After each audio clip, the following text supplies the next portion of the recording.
안녕하십니까, 박사호입니다. 우한 폐렴이 진정세라는 명목으로 후베이의 여러 도시들은 봉쇄 상태가 해제됐지만 많은 이들이 길거리에서 쓰러집니다.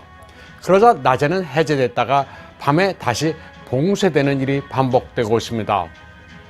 빵창 의원도 문을 닫았다고 선전했지만 우한시 외곽에 4,000명 수용 규모의 빵창 병원을 다시 지었습니다. 여기에는 전기 철조망도 설치되어 있다고 중국 네티즌들은 고발하고 있습니다. 3월 14일 광시성 의료지원단이 결성돼 우한의 협화 의원으로 파견됐습니다. 후베이 툰커우 빵창 의원에 파견됐던 팀을 다시 보내 우한 폐렴과 싸울 것이라고 선전하고 있습니다. 세계 각국이 각급 학교에 휴교령을 내린 것과는 대조적으로 중국은 전염병이 통제됐다면서 학교의 정상 운영을 강제하고 있습니다. 베이징시 부비서장 천페이는 3월 16일 정오를 기해 모든 해외에서 귀국하는 이들은 일정 장소에 14일 동안 격리되며 그 비용을 부담해야 한다고 발표했습니다. 국무원 신문 판공실은 또 인민 평균 수입이 9,000유엔, 가난에서 탈피한 가구는 6,000유엔이라고 선전했습니다. 마구잡이로 격리되는 장소는 환경이 아주 열악합니다. 창문을 열 수 없도록 밀봉되어 있습니다. 수건을 말릴 데도 없고 화장실은 샤워를 할 수 없을 정도로 낡았습니다. 14일 동안 머무를 곳이지만 빨래를 제대로 할 수도 없습니다. 유일하게 바깥 공기를 마실 수 있는 곳은 약간 틈이 벌어진 출입문이지만 그나마 밖에서 쇠사슬로 잠갔습니다.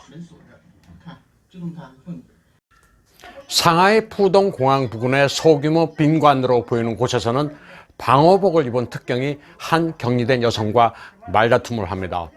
해외에서 귀국한 것으로 보이는 여성이 생수를 달라고 따지자 특경은 여기는 호텔이 아니다. 그리고 나는 의사가 아니라면서 더 따지면 혼이 날 줄 알라고 다그칩니다. 해외는 바이러스로 위험하니 조국의 품으로 돌아오라는 선전에 속아 귀국한 여성입니다. 15만 유엔 하는 항공권은 결코 비싼 게 아니며 바이러스로부터 자유로운 세계에서 가장 안전한 중국으로 데려다 줄 수 있다. 예전에 많은 매체들이 중국은 끝났다고 했지만 2달이 지난 지금 중국은 세계인이 가장 가고 싶은 곳이 됐다는 선전에 해외 화교들이 그대로 속아 넘어간 겁니다. 대외적으로 중국은 미국이 우한 폐렴을 중국에 퍼뜨렸다는 여론전을 벌이고 있습니다. 중국 국방대학원의 량팡 교수는 워싱턴 포스트를 허위로 인용해가며 가짜뉴스 공세를 펴고 있습니다.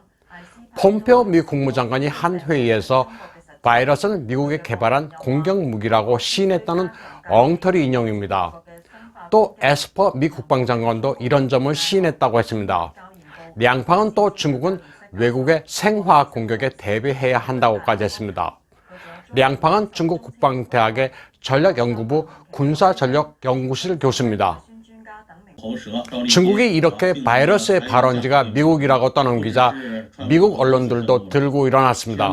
매체의 좌우 성향을 떠나 신종 코로나 또는 코비드19란 용어를 버리고 일제히 우한 차이니스 바이러스 내지 우한 바이러스로 용어를 통일하고 있습니다. Coronavirus. The Wuhan coronavirus. The Wuhan coronavirus. The Wuhan coronavirus. The Wuhan coronavirus. The Chinese coronavirus. China's coronavirus. China's coronavirus. China's corona. 이런 가운데 홍콩 대학의 유엔구어용 교수는 우한 폐렴이 통제되려면 2~3년은 걸릴 것이며 전 세계 인구의 70~80% 정도가 감염돼 항체가 생기면 사라질 것이라는 견해를 제시했습니다. 전 타이완 질병관리서 부서장인 스원이도 유사한 이론을 제시하고 있습니다. 시진핑이 노리는 것은 이른바 집단 면역 효과라는 겁니다. 업무 복귀를 강제해 우한 폐렴이 퍼지더라도 언젠가는 잡힌다는 이론입니다. 예를 들어 한 사람이 3명에게 바이러스를 옮긴다고 가정했을 때 한 사람 정도는 항체가 생기게 되는데 이런 과정이 무한 반복돼 항체 생성률이 높아지면 우한 바이러스는 자연스럽게 소멸된다는 논리입니다.